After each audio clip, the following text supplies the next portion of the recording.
Quel est le meilleur des croyants? Allahumma ja'alna minhum. Le prophète sallallahu alayhi wa sallam, il dit, le meilleur des croyants est celui qui a le meilleur des comportements.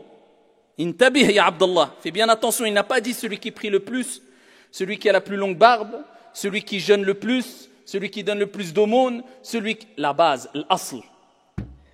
C'est celui qui a le meilleur des comportements, tout simplement parce que, eh bien, les êtres humains sont les témoins de Dieu sur terre. Et quand tu mourras, eh bien, les gens témoigneront pour toi. Et ils témoigneront pour ou contre toi, d'après ton comportement, bon ou mauvais. D'où l'importance du comportement. Il dit, les meilleurs des croyants, ce sont ceux qui ont le meilleur comportement. Il poursuit. Il dit, Ya Rasulallah. Il ne s'arrête pas là. Il dit, quels sont les croyants les plus intelligents? Et là, le prophète sallallahu alayhi wa sallam, il dit, les plus intelligents des croyants, ce sont celles et ceux qui pensent le plus à la mort. Il ne s'arrête pas là, le prophète sallallahu alayhi wa sallam. Il dit, et qui s'y préparent. Il dit, alayhi salatu wa sallam, ceux-là sont les intelligents. Ceux-là sont les intelligents. Donc les meilleurs des croyants, ceux qui ont le meilleur des comportements.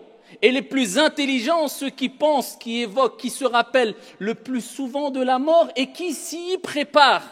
Dis-toi toujours chaque jour, si je meurs ce soir, qu'est-ce que j'ai préparé pour mon au-delà? Est-ce que je suis prêt? Oui ou non? Est-ce que je sens que les anges qui vont venir recueillir mon âme vont dire Ya ayyatuha nafsul mutma'inna, comme Dieu dit dans le Coran, ô toi âme apaisée, viens rejoindre ton Seigneur?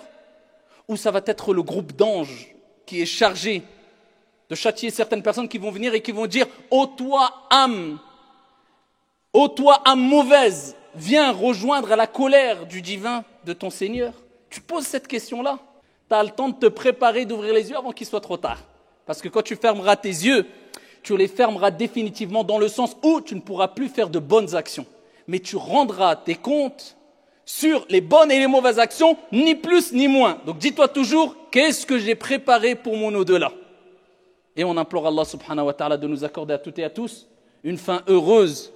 Allah dit dans le Coran, وَالْعَاقِبَةُ لِلْمُتَّقِينَ, et la fin heureuse est pour les pieux. Qu'Allah subhanahu wa ta'ala fasse de nous toutes et tous des pieux vertueux. Tu as le temps de te préparer, d'ouvrir les yeux avant qu'il soit trop tard.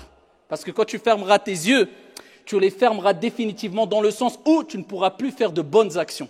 Mais tu rendras tes comptes sur les bonnes et les mauvaises actions, ni plus ni moins. Donc dis-toi toujours, qu'est-ce que j'ai préparé pour mon au-delà? Et on implore Allah subhanahu wa ta'ala de nous accorder à toutes et à tous une fin heureuse.